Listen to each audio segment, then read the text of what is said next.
First time I saw a human, I thought they were just another weak species trying to survive in our galaxy.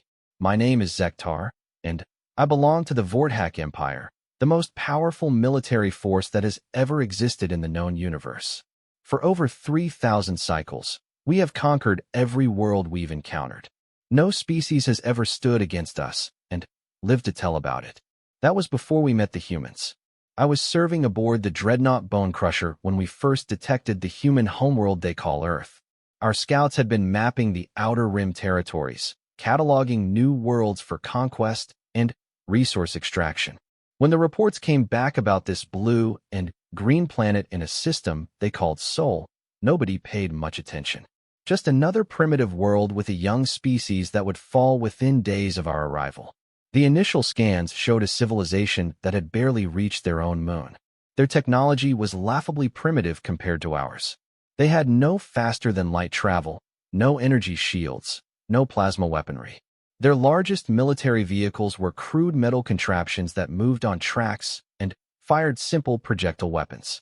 Our military analysts estimated it would take perhaps 6 hours to completely subjugate their entire planet. War Marshal Korthvin, the supreme commander of our invasion fleet, actually laughed when he saw the intelligence reports. The Vorthak Empire had faced species with technology thousands of years more advanced than these humans, and we had crushed them all. These Earth creatures would be nothing more than target practice for our young warriors.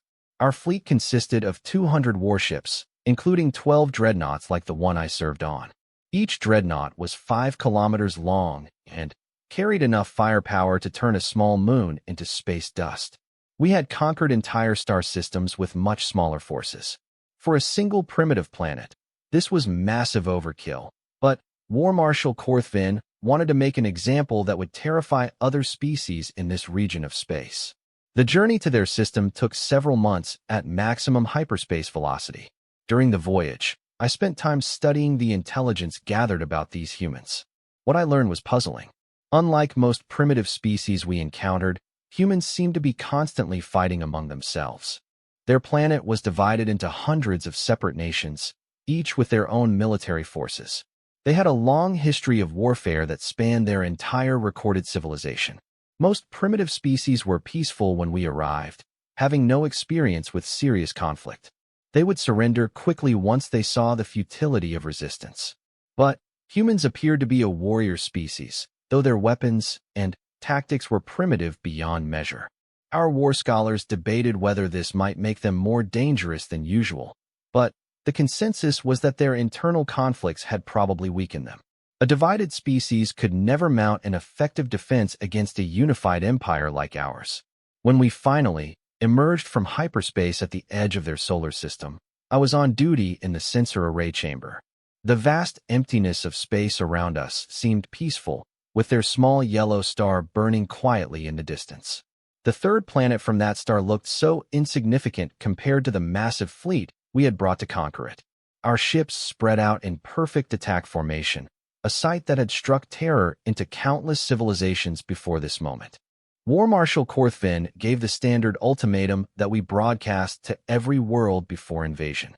The message was transmitted on all communication frequencies these humans used, translated into their primitive languages by our linguistic computers.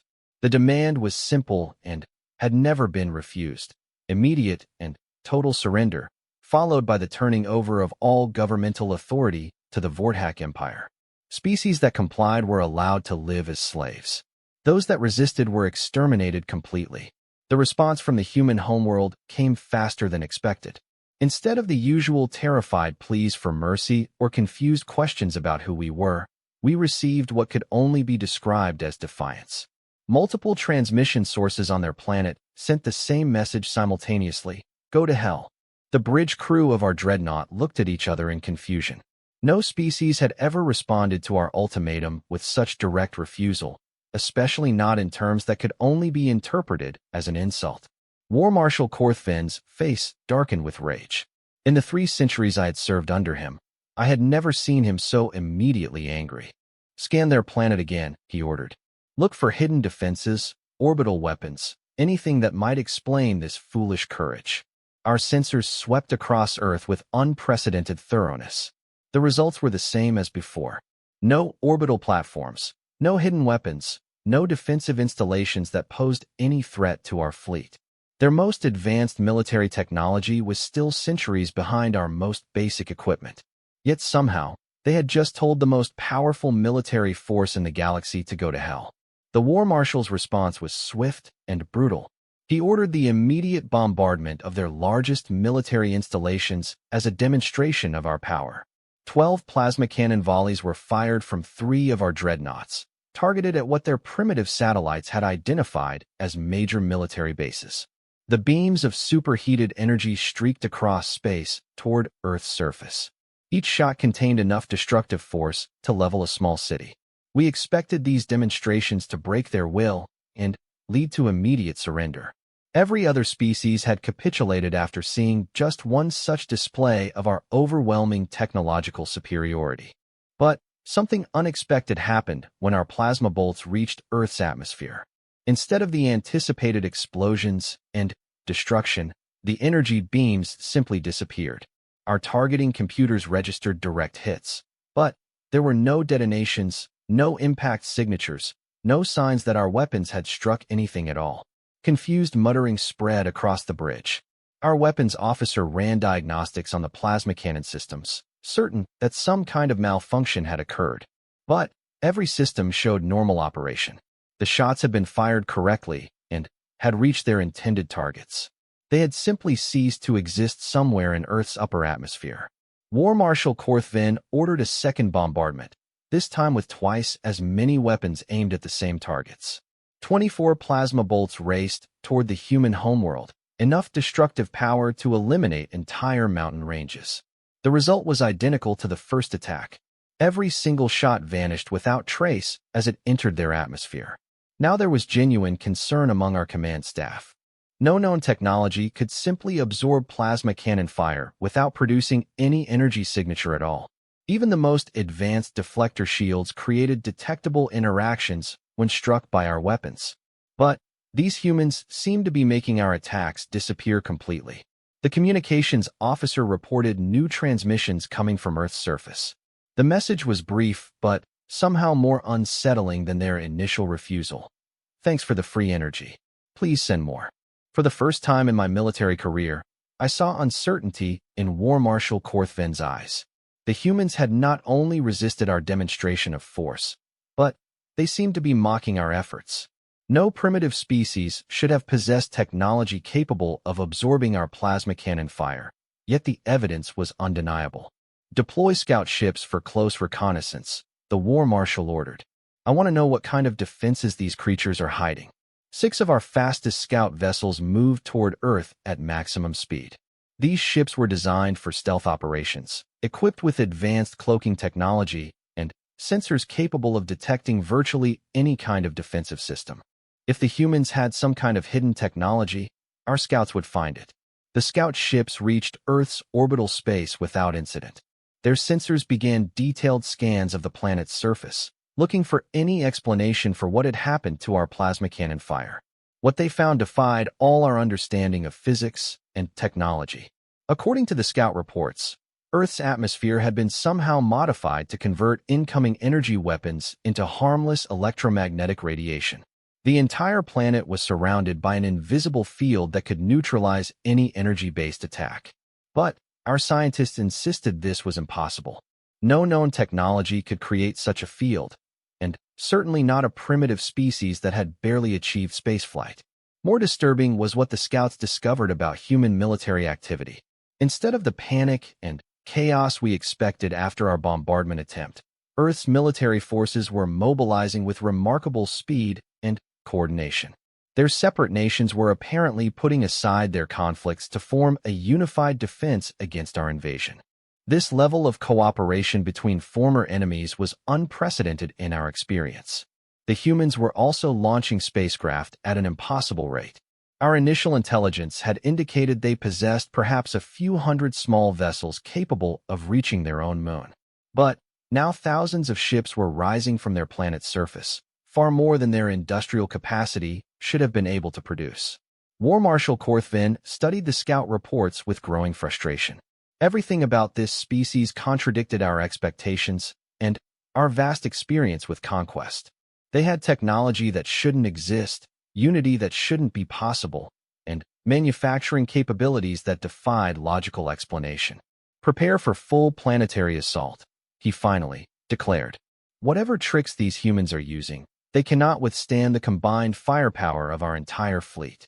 But before our fleet could move into attack position, something appeared on our sensor displays that made every warrior on the bridge step backward in shock. Rising from Earth's surface came a single massive vessel, larger than anything in our invasion fleet. The ship was over 10 kilometers long and bristled with weapon systems that our computers couldn't identify or classify. As we watched in stunned silence, more ships of similar size emerged from Earth's atmosphere. Within minutes, dozens of these enormous vessels had taken position between our fleet and their homeworld. Each one was easily twice the size of our largest dreadnoughts, and they had appeared as if from nowhere. War Marshal Korthven's face had gone pale beneath his battle scars. In 3 centuries of conquest, he had never encountered anything like what we were seeing. The humans had somehow concealed a massive military fleet that surpassed our own in both size and apparent technological sophistication. The communication channels suddenly filled with a new transmission from the human vessels. This time the voice was calm and professional, but carried an undertone of menace that made my scales bristle with instinctive fear. Vorthak fleet, you have attempted unprovoked aggression against the sovereign territory of Earth. We are prepared to defend ourselves with whatever force is necessary. You have one opportunity to withdraw from this system peacefully. We strongly recommend you take it. For the first time in my life, I saw War Marshal Korthven hesitate before giving an order. The Supreme Commander, who had never known defeat, was facing an enemy that had already proven our intelligence reports were worthless. But retreat was not a concept that existed in Vorthak military doctrine. We had never withdrawn from any battlefield, and our warrior honor would not permit us to begin now. All ships, prepare for engagement, the War Marshal commanded, though his voice lacked its usual confidence. These humans will learn what it means to threaten the Vorthak Empire. As our fleet moved forward into what would become the most devastating battle in our history, I had no idea that I was about to witness the complete destruction of everything I had believed about our invincibility. The humans were about to show us that there were things in this universe far more terrifying than the mighty Vorthak war machine. The space between our 2 fleets crackled with energy as weapons systems powered up on both sides. In moments, the peaceful emptiness around Earth would become a blazing hell of combat that would change the course of galactic history forever. The battle began when War Marshal Korthven gave the order to open fire with everything we had. 200 Vorthak warships unleashed their full arsenal simultaneously, creating the most devastating display of firepower our empire had ever produced in a single engagement. The space around Earth lit up like a newborn star as thousands of plasma bolts, antimatter torpedoes, and graviton beams streaked toward the human fleet. I watched from my station in the sensor array, expecting to see the human vessels vaporized instantly despite their impressive size. No ship could survive the concentrated fire of our entire invasion fleet. The energy output was sufficient to crack a small planet in half. But, once again, the humans defied every expectation. As our weapons reached their formation, something impossible happened. Every single shot stopped in mid-space, frozen as if time itself had been suspended around the human fleet. The plasma bolts hung motionless in space like glowing red jewels, while antimatter torpedoes simply ceased to exist without detonating. The silence on our bridge was absolute. Even our most experienced warriors stared at their instruments in disbelief. The humans had not only stopped our attack, but they had done so without any visible defensive measures. No shields, no interceptor beams, no countermeasures that our sensors could detect. Then, the human ships began to move. What I witnessed next still haunts my dreams. The massive human vessels didn't accelerate gradually like normal spacecraft. They simply appeared in new positions, as if they could manipulate space itself to travel instantly from one point to another. Within seconds, they had surrounded our entire fleet in a perfect sphere formation. War Marshal Korthven shouted orders frantically, commanding our ships to break formation and engage the humans at close range. But before we could respond, the humans demonstrated why they had bothered to surround us. Every frozen weapon we had fired suddenly, reversed direction. Our own plasma bolts came screaming back toward us with twice their original velocity, while our antimatter torpedoes reappeared and locked onto our ships with impossible accuracy.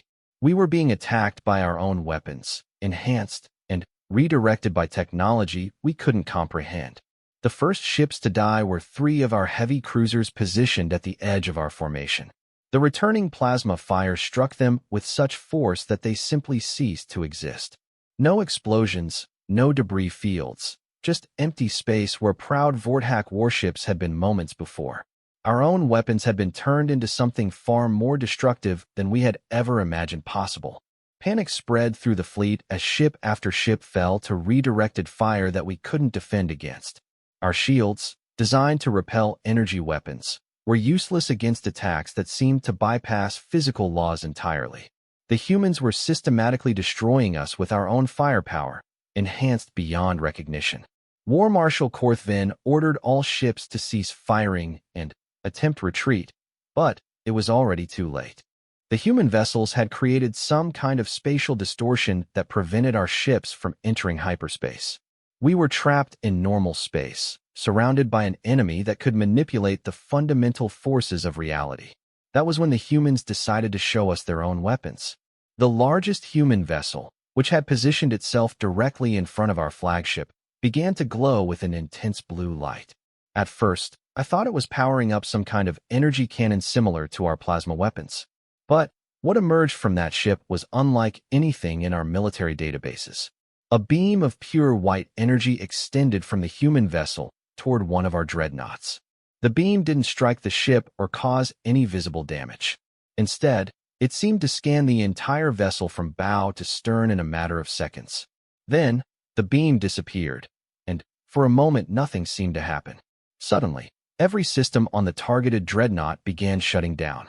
Life support, weapons, engines, even emergency power systems went dark one by one. Within minutes, a 5-kilometer warship capable of destroying planets had been reduced to a dead hulk floating in space. The crew was still alive, but their ship had been completely neutralized without a single casualty. The humans repeated this process with methodical precision. One by one, our remaining vessels were scanned by the white energy beams and then systematically shut down. No matter what defensive measures our crews attempted, the result was always the same. Complete technological failure without any apparent physical damage to the ships themselves. I realized with growing horror that the humans weren't trying to destroy us quickly. They were demonstrating their absolute superiority by disabling our entire fleet without killing anyone. This wasn't a battle. It was a lesson in humility delivered by beings whose technology was so advanced it might as well have been magic. Within 2 hours, every ship in the Vorthak invasion fleet was floating dead in space. Our weapons were silent, our engines were cold, and our communication systems were completely non-functional. We were helpless, surrounded by human vessels that had achieved total victory without firing a single shot of their own. That was when they boarded us. I had expected the humans to be physically imposing creatures, given their technological superiority. When the airlock doors on our dreadnought opened to admit the boarding party, I was surprised to see beings that looked almost fragile compared to our warrior race.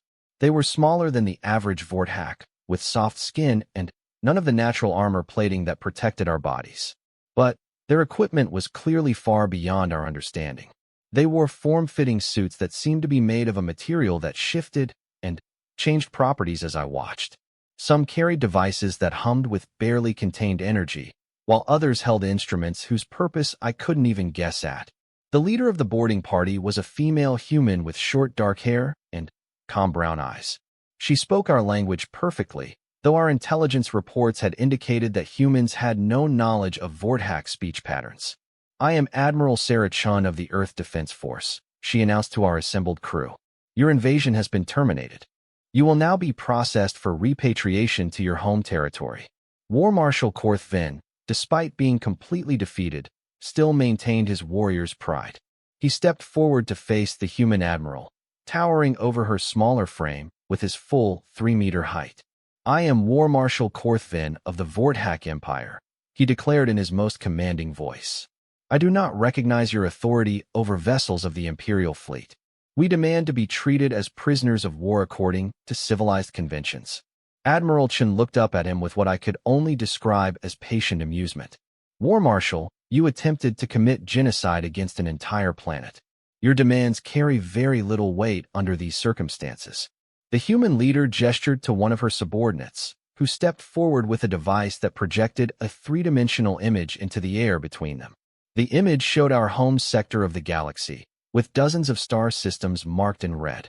"These represent the civilizations your empire has destroyed over the past 3,000 years," Admiral Chun continued calmly.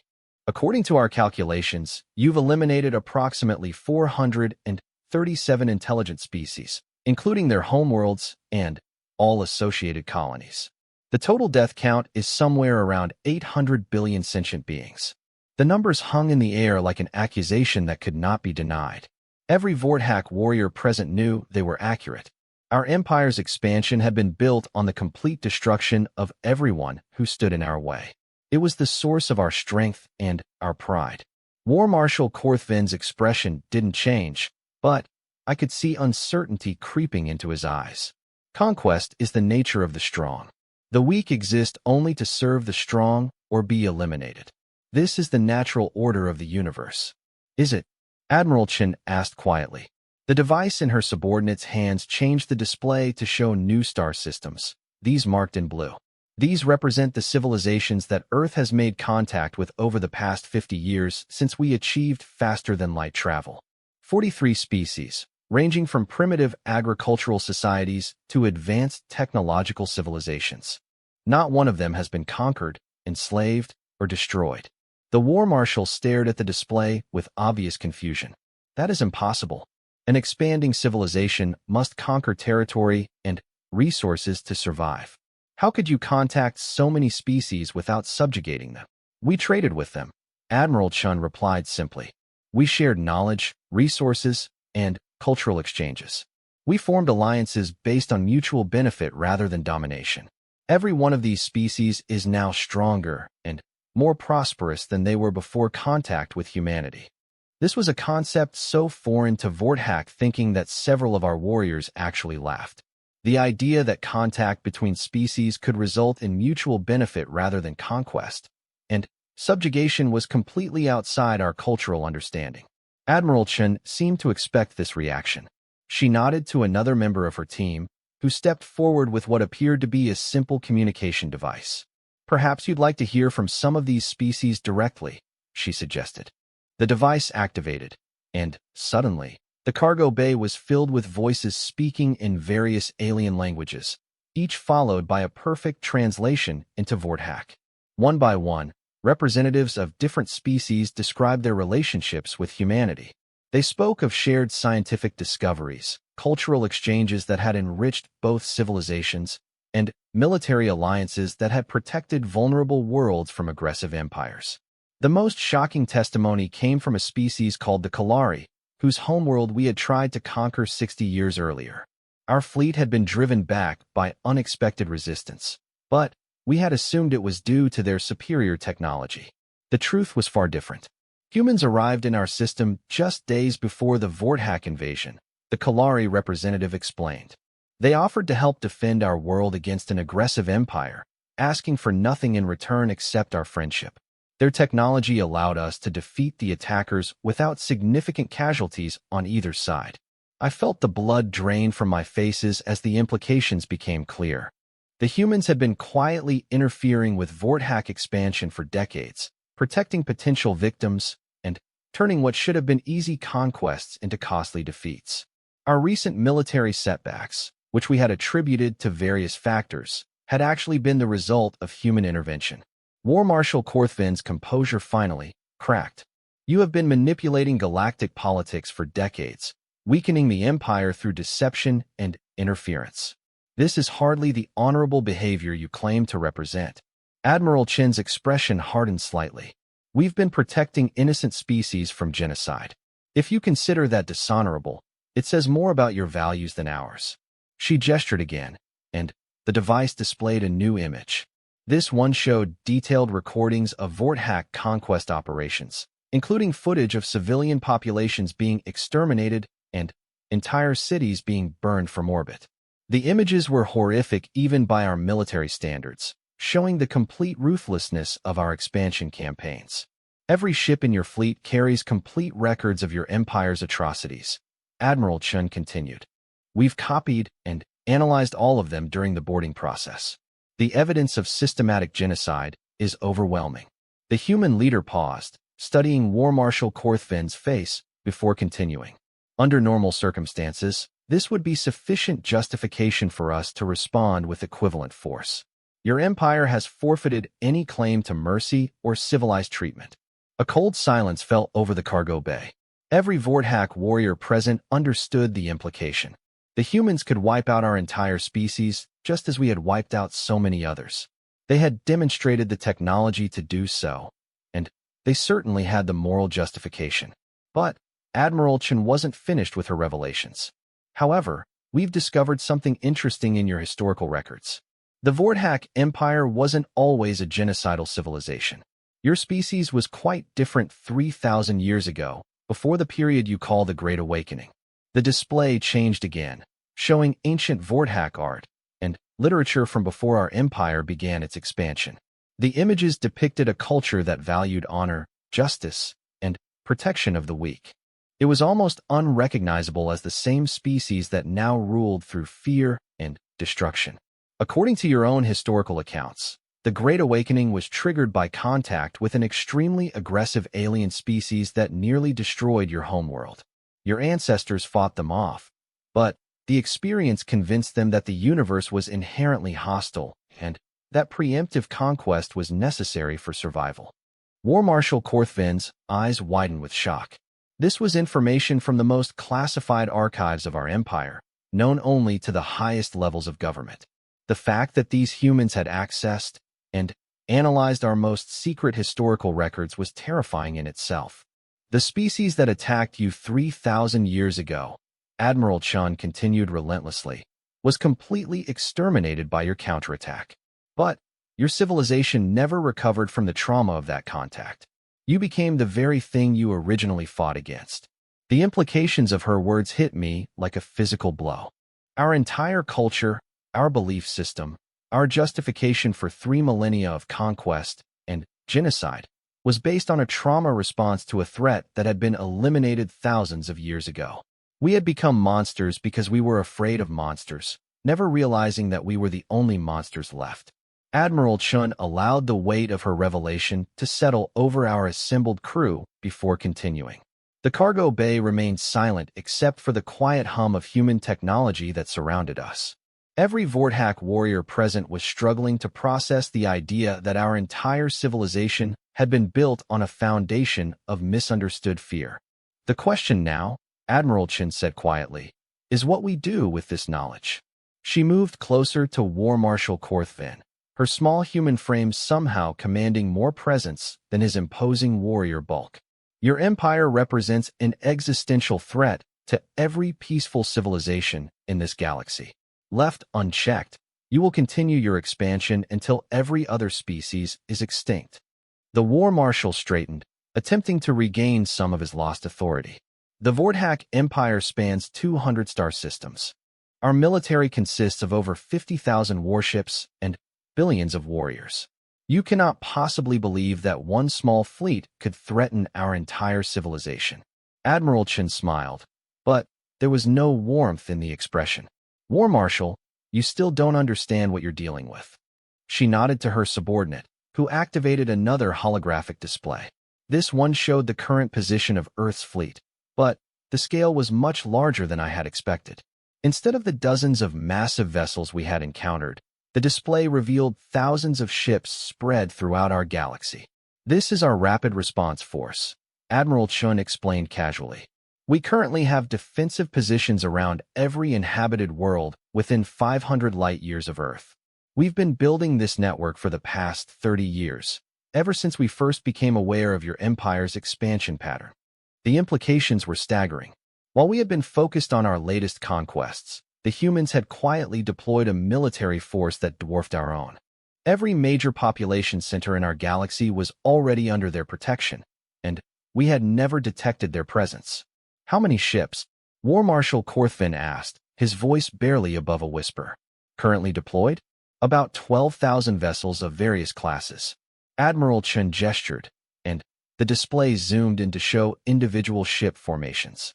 "We have another 8,000 in reserve near Earth, and our shipyards are producing approximately 50 new vessels every day." 50 ships per day? Our entire empire could barely construct 20 vessels per month using the resources of 200 star systems. These humans were outbuilding us at a rate that defied logical explanation.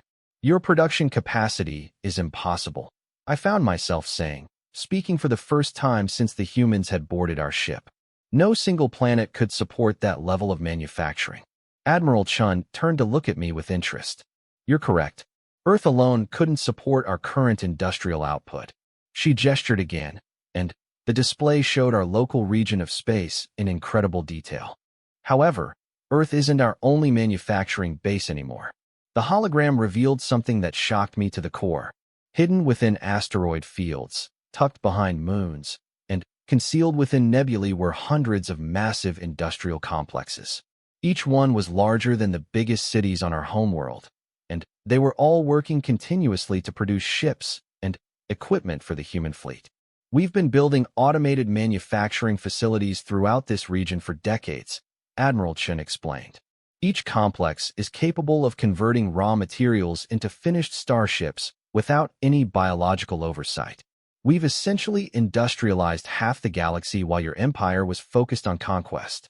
War Marshal Korthvin stared at the display with the expression of someone watching his entire worldview collapse. This level of automation should be impossible. No species has ever achieved fully autonomous manufacturing on such a scale. "No species has ever needed to," Admiral Chen replied. "We developed this technology specifically to defend against civilizations like yours. When you're facing an empire that commits genocide as a matter of policy, you need to be prepared for total war." She paused, studying our reactions before continuing. "The question is whether total war is necessary."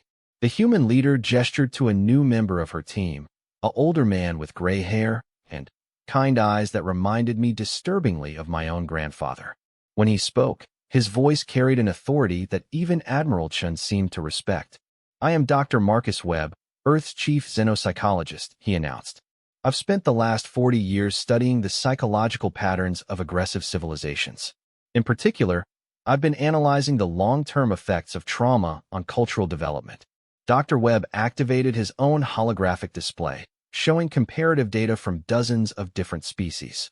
"What we've learned is that civilizations often become stuck in response patterns that were once adaptive but are no longer necessary.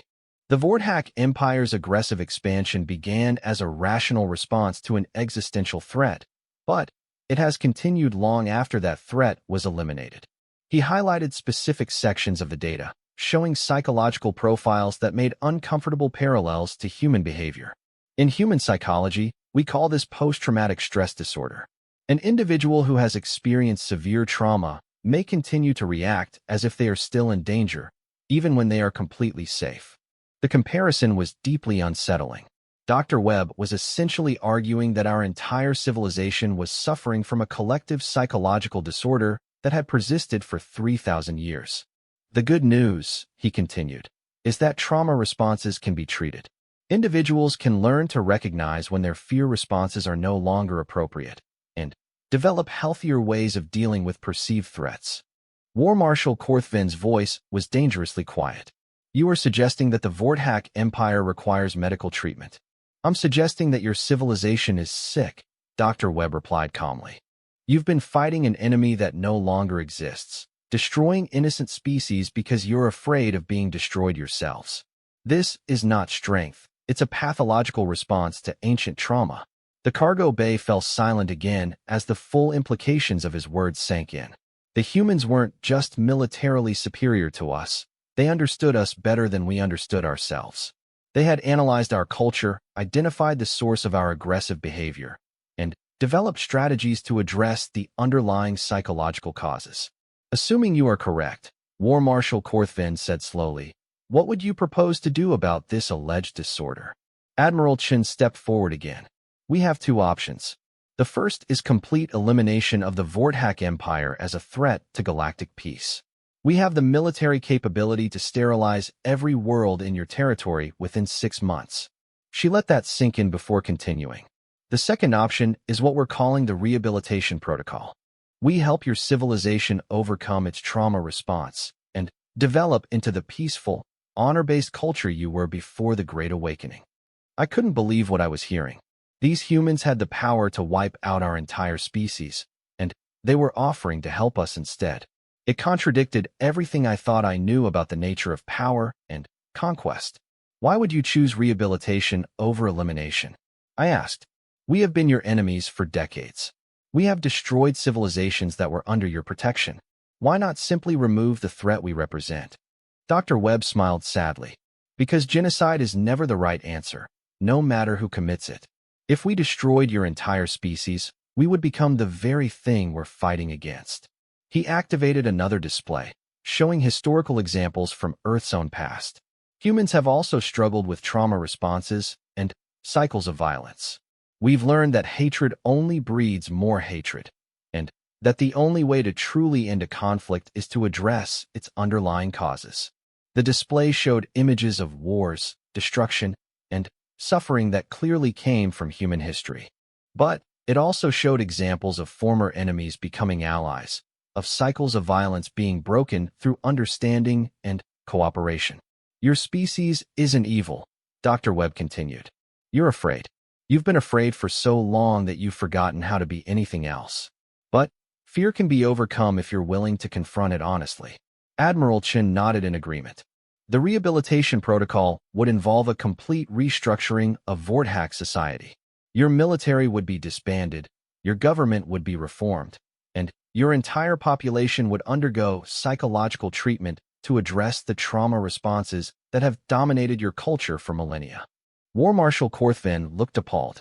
You are demanding the complete surrender of everything that makes us Vorthak. This is not rehabilitation, it is cultural destruction. No, Dr. Webb said firmly. We're offering to help you become truly Vorthak again. The honor-based culture that your ancestors developed before the Great Awakening. The civilization that valued justice and protection of the weak instead of conquest and domination. He showed us more images from our own ancient history, depicting Vorthak warriors defending vulnerable species rather than destroying them. These were images from our oldest legends, stories that had been relegated to children's tales because they seemed so disconnected from our modern reality. This is who you were, Dr. Webb said quietly. This is who you could be again, if you choose to heal instead of continuing to spread your pain to others.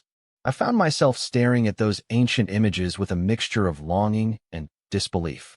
The Vorthak warriors in those pictures looked so different from us, despite being clearly the same species. They carried themselves with a dignity and purpose that had nothing to do with fear or aggression. Admiral Chen seemed to sense the impact the images were having on our crew. The choice is yours, War Marshal. We can implement the rehabilitation protocol with your cooperation, which would make the process much easier for everyone involved. Or we can implement it without your cooperation, which would be more difficult, but equally effective. And if we refuse both options? War Marshal Korthvin asked, though we all knew the answer. Then, we implement the elimination protocol, Admiral Chen replied matter-of-factly. We cannot allow your empire to continue threatening innocent civilizations. One way or another, the Vorthak Empire as it currently exists will cease to exist within the next year. The finality in her voice was unmistakable. These humans had clearly thought through every possible scenario and prepared for all of them. They weren't making idle threats. They were presenting us with the results of careful planning and consideration. War Marshal Korthvin stood in silence for several minutes, clearly struggling with a decision that would determine the fate of our entire civilization. Finally, he spoke in a voice I had never heard from him before, uncertain, almost vulnerable. How would this rehabilitation process work?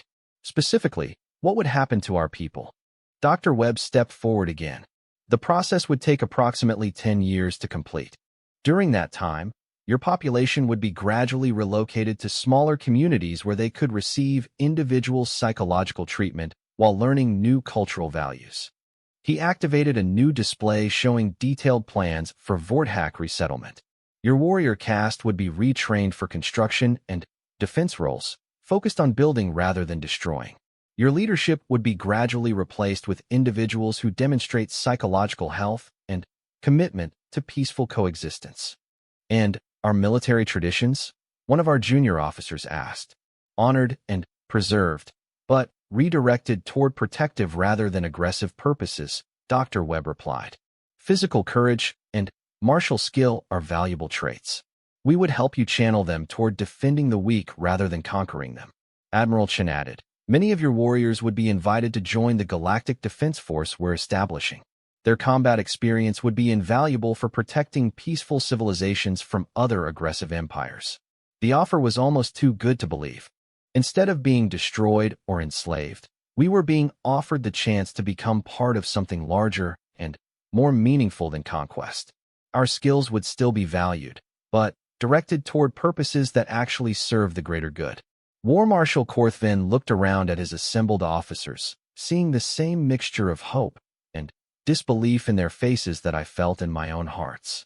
Finally, he turned back to Admiral Chun. I need time to consider this offer and discuss it with my command staff. Of course, Admiral Chun replied. You have 48 hours to make your decision. After that, we begin implementation of whichever protocol seems most appropriate. As the humans prepared to leave our ship, Dr. Webb approached me directly. Sensor Technician Zektar, isn't it? I've reviewed your personal records, and I think you might be particularly interested in the rehabilitation process. I was startled that he knew my name and position, but I nodded cautiously. Why would you think that? Because your psychological profile indicates that you've never been entirely comfortable with your empire's methods. Your service record shows numerous instances where you've attempted to minimize casualties during conquest operations. He smiled kindly. I think you might be surprised by how much you enjoy building things instead of destroying them. His words hit closer to home than I cared to admit. Throughout my military career, I had indeed felt uncomfortable with the wholesale slaughter that accompanied our conquests. I had always told myself it was a necessary part of maintaining empire, but the truth was that it had always seemed wrong to me. As the humans departed, leaving us alone with our thoughts and our impossible choice, I realized that everything I had believed about the universe was about to change. Whether we chose rehabilitation or elimination, the Vorthak Empire as we knew it was finished. The only question was whether we would choose to die as monsters or live as something better. The 48 hours that followed were the longest of my life. Our disabled fleet hung motionless in space around Earth while the human vessels maintained their protective formation, patient and silent as they waited for our decision. Inside our ships, heated debates raged among the officer corps about the choice that would determine our civilization's future. War Marshal Korthvin had called an emergency council of all senior officers via quantum communication links between our ships.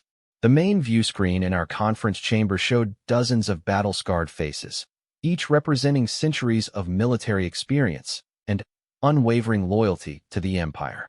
These were warriors who had conquered star systems and never known defeat until this moment. The humans' offer is unprecedented, Admiral Vexhar from the dreadnought Iron Fong was saying. No conquering force has ever offered to rehabilitate rather than eliminate a defeated enemy. It suggests either weakness or some form of deception. Commander Thekval of the heavy cruiser Bloodstorm disagreed. You saw their military capabilities, Admiral. They could have destroyed us completely without losing a single ship. Their offer comes from a position of absolute strength, not weakness. But what they're proposing is the complete destruction of our culture, War Marshal Groktin argued from his flagship Bone Render. They want to turn us into something we are not, to abandon everything that has made us the dominant force in this galaxy for 3,000 years. I listened to the debate with growing unease. Many of the senior officers were interpreting the human offer through the lens of our traditional military thinking, seeing it as either a trick or an insult. They couldn't conceive of an enemy that would genuinely want to help rather than simply destroy. War Marshal Korthvin had remained silent throughout most of the discussion, but now he leaned forward in his command chair. What troubles me most is not what the humans are offering, but what they have revealed about ourselves. The channel fell quiet as our Supreme Commander continued. Their analysis of our history suggests that our entire civilization has been built on fear rather than strength. If they are correct, then we have spent 3 millennia destroying innocent species because we were too frightened to face our own trauma.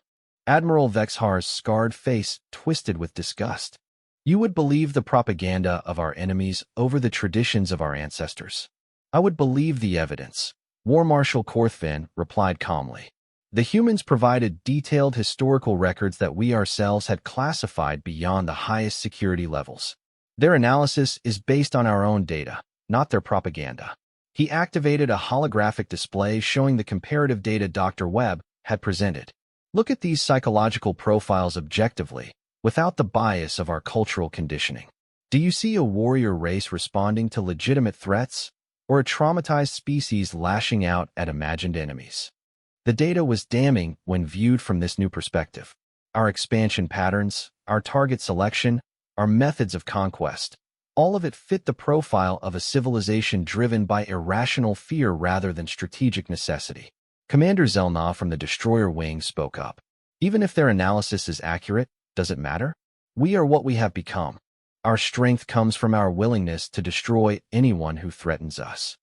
But who threatens us now?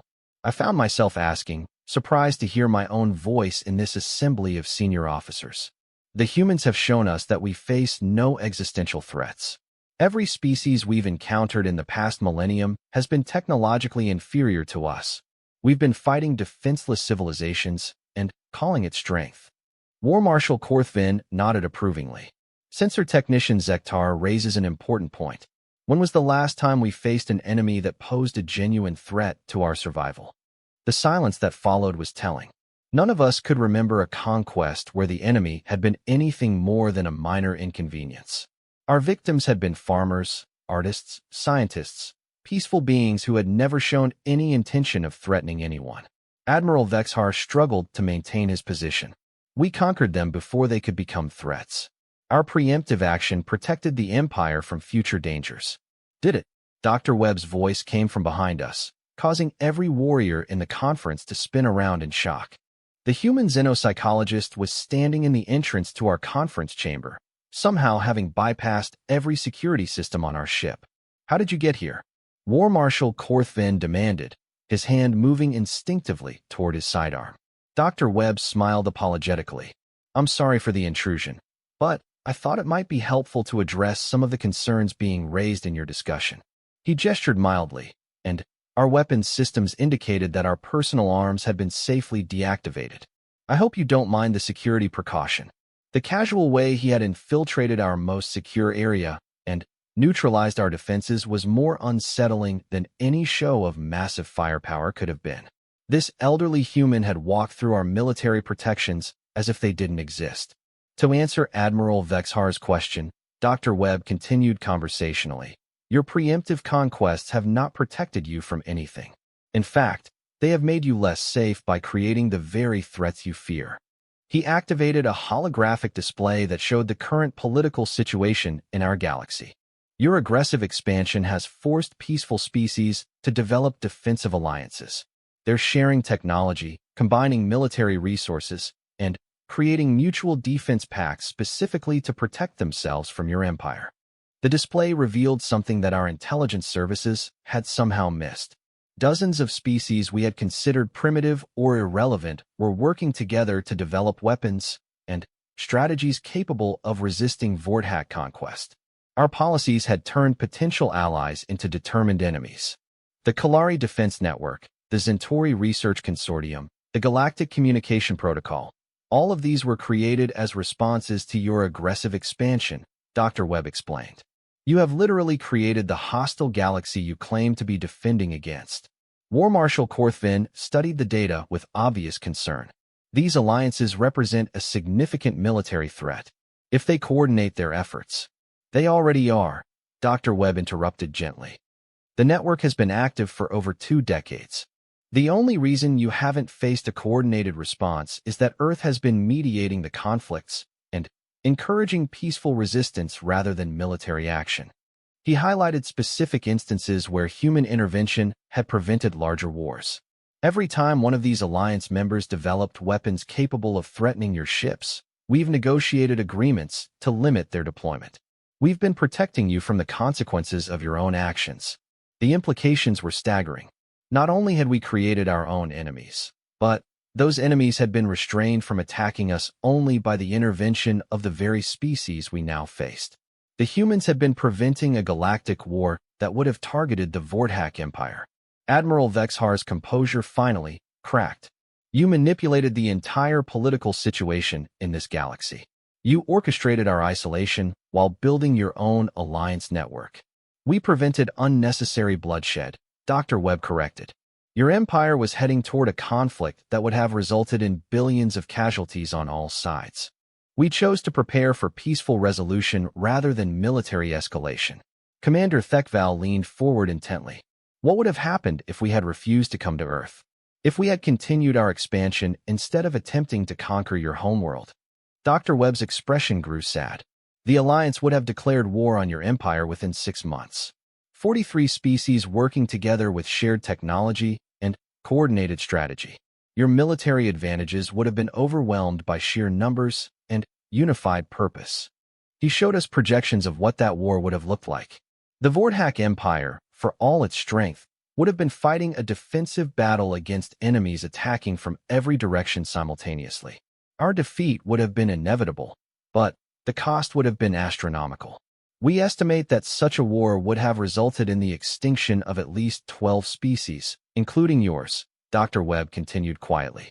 That's why we chose to intervene directly. Better to face you alone than to allow a galactic catastrophe. War Marshal Korthvin sat back in his command chair, looking older than I had ever seen him. So our choice is not between freedom and submission. It is between rehabilitation and extinction, whether at your hands or those of the alliance we created through our own actions. I'm afraid so, Dr. Webb acknowledged.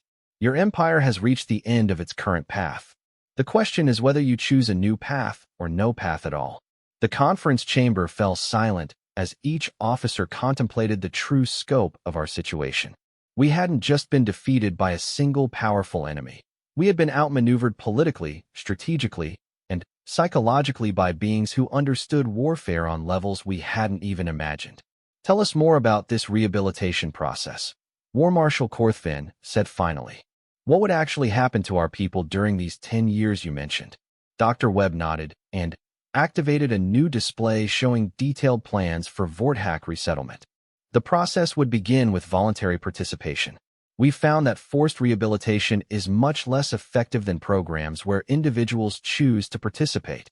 The display showed comfortable living environments designed specifically for Vorthak physiology and social needs. Each family unit would be relocated to small communities of no more than 10,000 individuals. These communities would be designed to feel familiar while encouraging healthier social interactions. And the psychological treatment? Commander Zelna asked. Gradual and voluntary, Dr. Webb replied. We've developed therapy techniques specifically for addressing large-scale cultural trauma. The process involves helping individuals recognize how past traumas continue to influence their current behavior, then developing new responses that are more appropriate for their actual circumstances. He showed examples of similar programs that had been successful with other species. The key is patience and respect for individual choice. We can provide the tools for healing, but each person must choose to use them. Admiral Vexhar still looked skeptical. What about our military traditions? Our warrior culture? You cannot expect us to simply abandon everything that makes us who we are. We don't want you to abandon your warrior culture, Dr. Webb said firmly. We want to help you rediscover what that culture was supposed to represent. Honor, courage, protection of the innocent. These are valuable traits that the galaxy needs. The display changed to show images of human warriors working alongside alien allies to defend vulnerable worlds. Your combat experience and tactical knowledge would be invaluable in protecting peaceful species from other threats. The galaxy is a dangerous place, and it needs strong defenders. You would trust us to defend the very species we once conquered? I asked, unable to hide my surprise. Dr. Webb smiled. Trust is earned, not granted. But we believe that people can change when given the opportunity and support to do so. Some of our most effective peacekeepers are former soldiers who chose to use their skills for protection rather than conquest. War Marshal Korthvin had been studying the rehabilitation plans with intense concentration. This process you describe would essentially create a new Vorthack civilization. We would no longer be the same species that built this empire. You would be the same species, Dr. Webb corrected.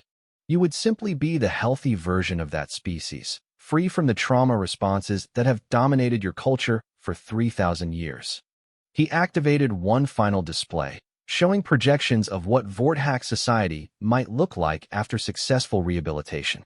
The images showed our people working in construction, exploration, scientific research, and, yes, defense, but defense of others rather than conquest for ourselves.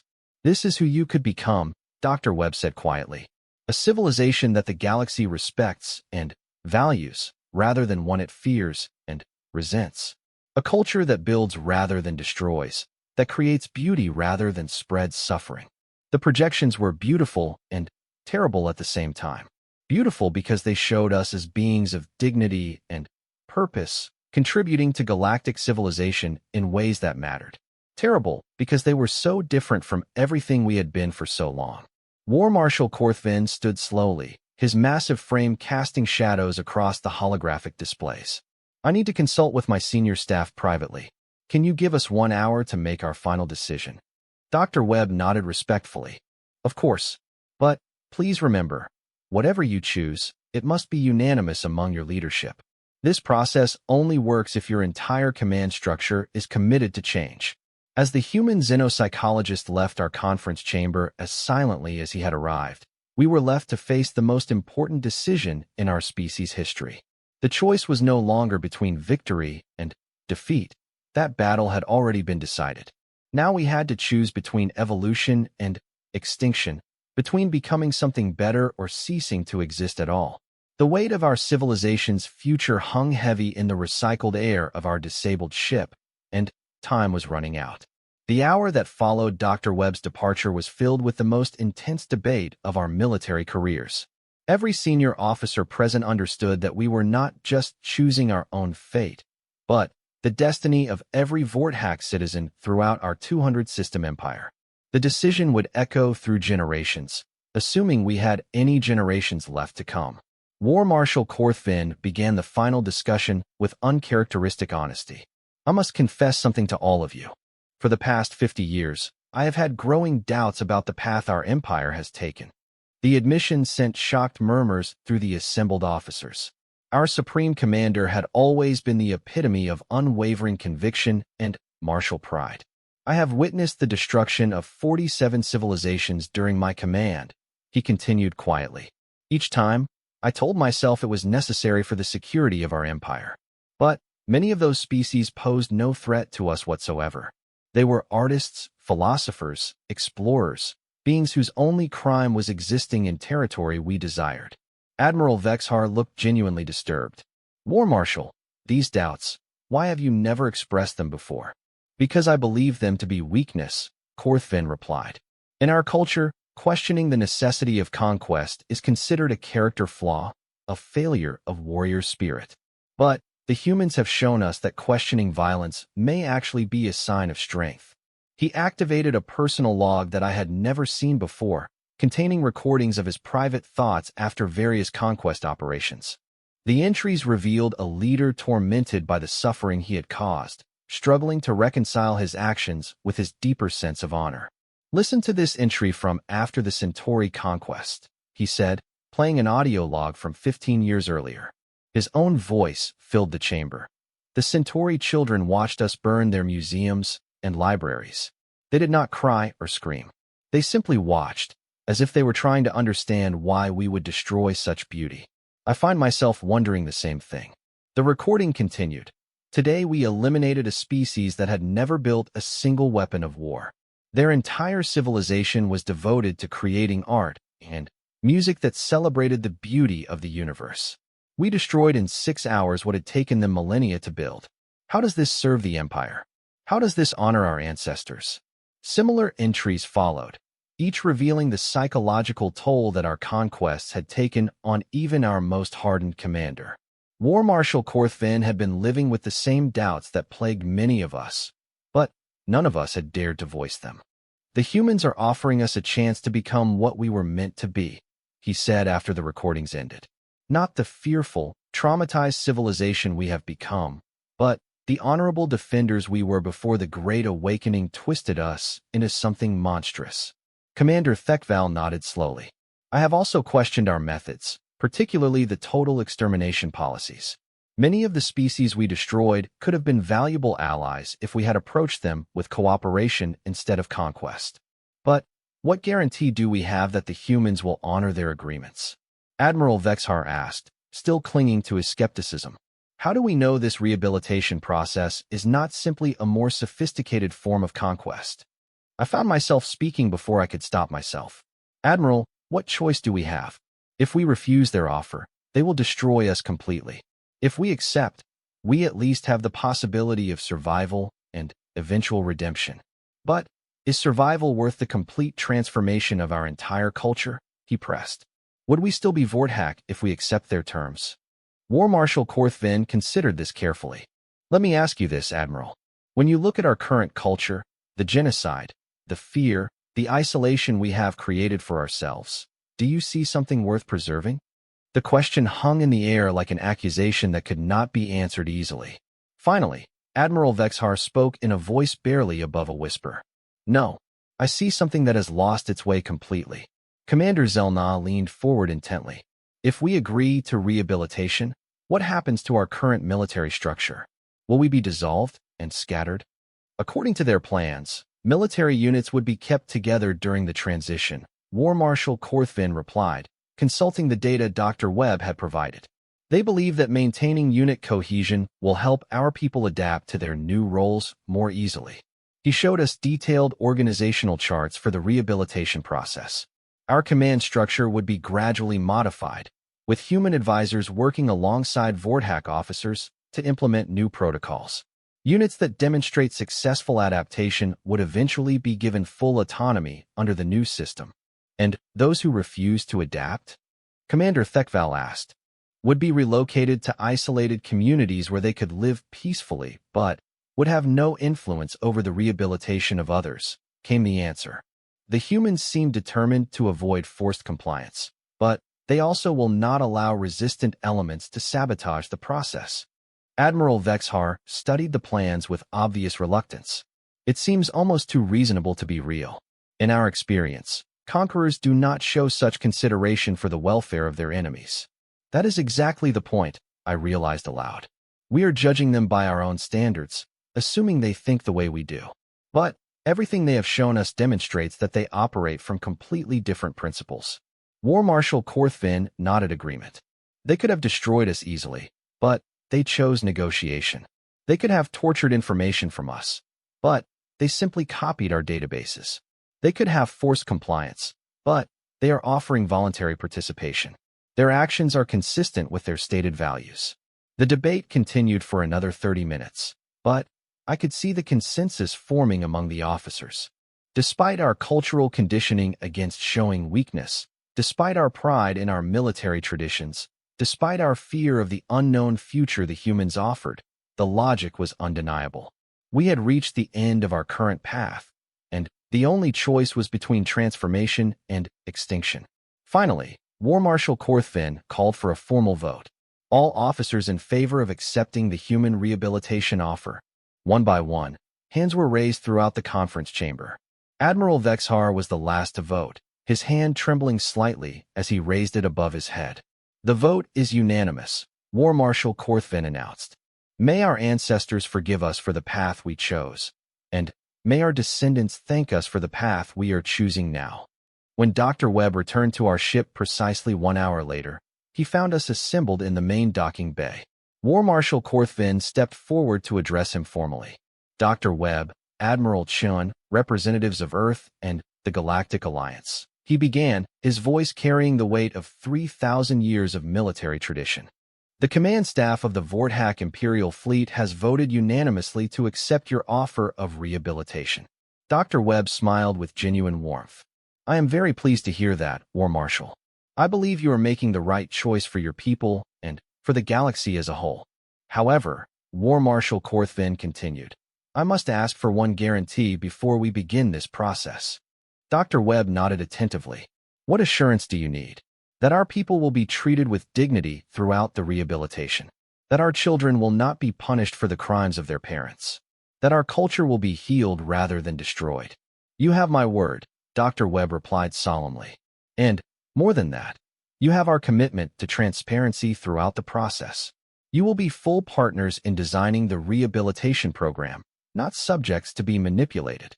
Admiral Chun appeared beside Dr. Webb, apparently having transported directly onto our ship using the same technology that had allowed his infiltration of our systems. War Marshal, your cooperation will make this process much more successful for everyone involved. Thank you for having the courage to choose change. Over the following weeks, I watched in amazement as the humans began implementing the rehabilitation protocol with remarkable efficiency and genuine care. True to their word, they involved Vorthak officers in every aspect of the planning, treating us as partners rather than defeated enemies. The first phase involved establishing communication with the Vorthak homeworld and our colonial governments. The humans demonstrated the same technological superiority they had shown us, but they used it to facilitate negotiation rather than impose surrender. One by one, the leaders of our empire saw the same evidence we had been shown and reached the same conclusions we had reached. Not everyone accepted the rehabilitation offer. Approximately 20% of our military and 15% of our civilian population chose to relocate to the isolated communities rather than participate in cultural transformation. The humans honored this choice, providing comfortable living conditions for those who preferred to maintain traditional Vorthak culture in peaceful isolation. But the majority of our people chose to embrace the opportunity for change. I was among the first volunteers for psychological treatment, eager to understand how the trauma responses Dr. Webb had described had influenced my own thinking and behavior. The therapy process was unlike anything I had expected. Rather than being told what to think or how to behave, I was guided through exercises that helped me recognize the difference between rational caution and trauma-driven fear. I learned to identify situations where my instinctive responses were appropriate versus times when they were holdovers from ancient threats that no longer existed. Most importantly, I learned to see strength in vulnerability, wisdom in questioning, and honor in building rather than destroying.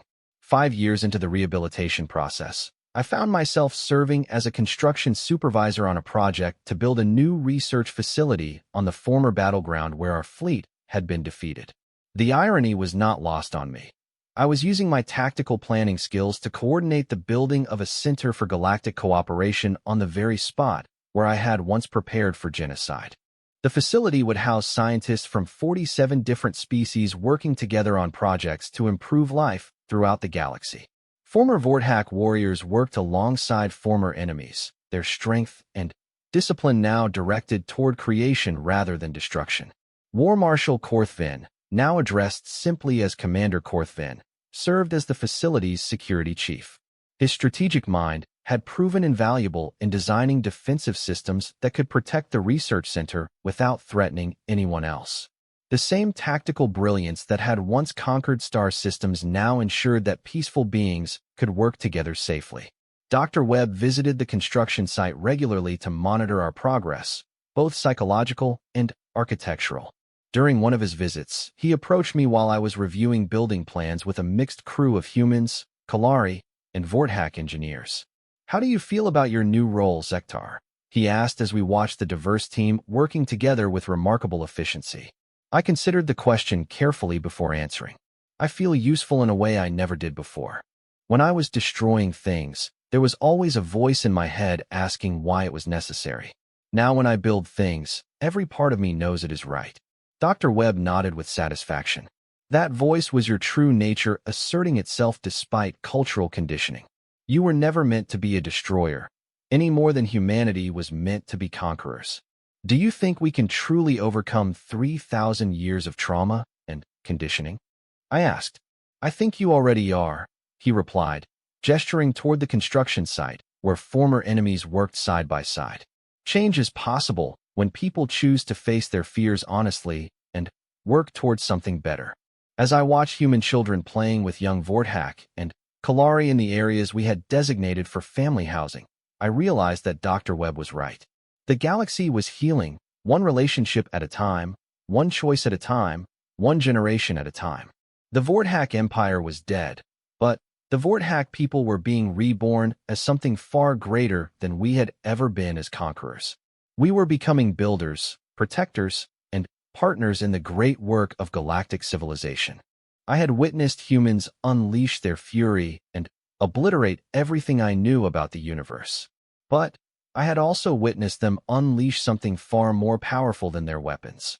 Their compassion, their wisdom, and their unshakable belief that even the most damaged beings could choose to heal and become better than they were. In the end, the humans had not conquered us. They had freed us from the prison of our own fear and given us the opportunity to discover who we were truly meant to be. And for that gift, no words of gratitude could ever be sufficient.